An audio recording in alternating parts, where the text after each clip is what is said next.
ज्यावेळी आम्ही धर्माच्या नावाखाली भांडतो ना, त्यावेळी प्रत्येकानं हाच विचार करायला पाहिजे की धर्म म्हणजे काय असतो आम्हाला माहिती नाही, धर्म काय असतो माहिती नाही, धर्म कसा असतो आम्हाला माहिती नाही, पण आमच्या शिवाजी महाराजांनी जे कृती केली ना त्याला आम्ही धर्म म्हणतो. शिवाजी महाराज धर्माच्या बाजूने चालले का? शिवाजी महाराजांनी धर्माचं रक्षण केलं का? नाही. आमच्या महाराजांनी जे केलं ना तो आमच्यासाठी धर्म झाला. ही भावना आज प्रत्येक तरुणाच्या मनात असली पाहिजे. आपण प्रत्येक कृती करत असताना मला शिवाजी महाराज बघत आहे ही भावना असली पाहिजे. दारूची बॉटल डोळ्यापुढे आल्यावर ती प्यायची का नाही प्यायची, माझे राजे मला बघत आहे, ही भावना असली पाहिजे. एखाद्या पोरीला छेडत असताना राजे मला बघत आहे, ही भावना असली पाहिजे. घरात आईशी बोलत असताना राजे मला बघत आहे, ही भावना असली पाहिजे. भ्रष्टाचार करत असताना राजे मला बघत आहे, ही भावना असली पाहिजे. मग आता शिवचरित्रातनं आपल्याला काय शिकायचंय? तर आता आपल्याला किल्ले जिंकायचे आहेत का? नाही जिंकायचे. आता आपल्याला लढाई करायची का? नाही करायचे. मग आपल्याला या सगळ्या लहान सहान गोष्टी शिकायच्या. आताचं जे स्वराज्य आहे ना, हे असं असतं का स्वराज्य? जिथे एखाद्या महिलेवर बलात्कार होतो तिला न्याय मिळवण्यासाठी रोडवर कॅन्डल मार्च करावा लागतो. जिथे एखाद्याची दिवसाढवळा हत्या होते त्याला न्याय मिळवण्यासाठी रस्त्यावर आंदोलन करावं लागतं. हे स्वराज्य आहे का? जिथे शेतकऱ्याच्या आत्महत्या होत आहेत, शेतकऱ्याच्या डोळ्यामध्ये अश्रू आहे, त्याला कर्जमाफीसाठी वारंवार आंदोलनाला बसावं लागतंय, त्याला हमी भावासाठी आंदोलन करावं लागतंय, हे स्वराज्य आहे का? हे स्वराज्य नाही. हे स्वराज्य माझ्या राजाने स्थापन केलेलं नव्हतं. माझा राजा हा रयतेचा राजा होता. माझ्या राजाच्या स्वराज्यामध्ये सामान्य माणसाला न्याय होता. माझ्या राजाच्या स्वराज्यात खरीखुरी लोकशाही होती. या स्वराज्यामध्ये काय आहे? या स्वराज्यामध्ये भ्रष्टाचार आहे. या स्वराज्यामध्ये नेत्यांच्या मोठ्या मोठ्या गप्पा आहे. या स्वराज्यामध्ये दुसरं काही नाही. हे स्वराज्य विकृत दिशेने जायला निघालं.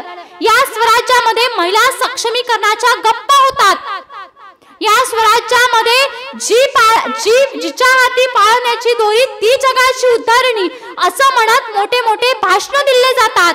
पण या स्वराज्यात त्या स्त्रीवर बलात्कार होतोय हे आपल्याला विसरून चालणार नाही. आणि ते अजूनही होत आहेत. बलात्कार झाल्यानंतर कितीतरी वर्षानं कोर्टामध्ये खटला चालतो आणि त्याच्यानंतर त्याला शिक्षा होते. माझ्या राजाच्या स्वराज्यात स्त्रीला छेडल्यानंतर त्वरित त्याचे डोळे काढले जायचे, त्वरित त्याचे हातपाय कापले जायचे. हा न्याय माझ्या छत्रपती शिवाजी महाराजांच्या काळात होता. त्यांच्या काळात दुष्काळ नव्हता का? छत्रपती शिवाजींच्या काळात दुष्काळ नव्हता का? दुष्काळ होता. तरी सुद्धा एकही शेतकरी माझ्या राजाच्या स्वराज्यात आत्महत्या करत नव्हता. कारण ते स्वराज्य म्हणजे या बळीराजाचं स्वराज्य होतं. या बळीराजाचा कैवारी म्हणजे माझे छत्रपती शिवाजी महाराज होते. महिलांचे कैवारी म्हणजे माझे छत्रपती शिवाजी महाराज होते. आणि आताचं स्वराज्य, आताचा काळ विकृत दिशेनं बदलत चाललाय. आम्हाला मराठी भाषा आमची विसरत चाललेलो आहे. मराठी अस्मिता विसरत चाललेलो आहे. ज्या महाराष्ट्रामध्ये छत्रपती शिवाजी महाराज होऊन गेले त्याच महाराष्ट्रामधली मराठी हरवत चालली आहे. मराठी शाळा बंद पडत आहे. हे खऱ्या अर्थानं आपण चुकीच्या दिशेनं जातोय. आपण विकृत मानसिकता स्वतःची बनवून घेतोय हे सिद्ध केल्यासारखं आहे.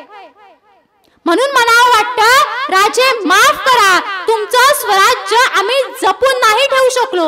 नाही जपता आला आम्हाला मराठी भाषा, नाही जपता आला आम्हाला महिलांचा सन्मान, नाही जपता आला आम्हाला शेतकऱ्याचा स्वाभिमान, नाही जपता आला आम्हाला सामान्य माणसाचा अधिकार, नाही जपता आली आम्हाला लोकशाही, नाही जपता आली आम्हाला समानता. राजे आम्हाला काहीच जपता आलं नाही.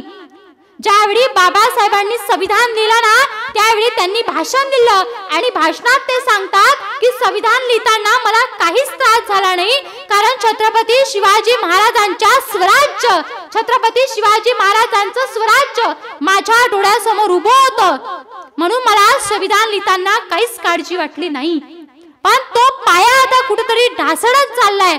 लोकांनी लोकांसाठी लोकांद्वारे केलेलं राज्य म्हणजे लोकशाही आम्ही म्हणतोय, पण या लोकशाहीमध्ये सामान्य लोकांचंच कुठेतरी मरण होताना दिसत आहे. विकास होतोय ना, वरून वरून होतोय विकास, पण तरी सुद्धा शेतकरी आत्महत्या, महिलांवरचे अत्याचार, तरुणांच्या बेरोजगारीचा प्रश्न, हे सगळं जेव्हापर्यंत मिटणार नाही ना, तेव्हापर्यंत आपण याला स्वराज्य म्हणू शकणार नाही.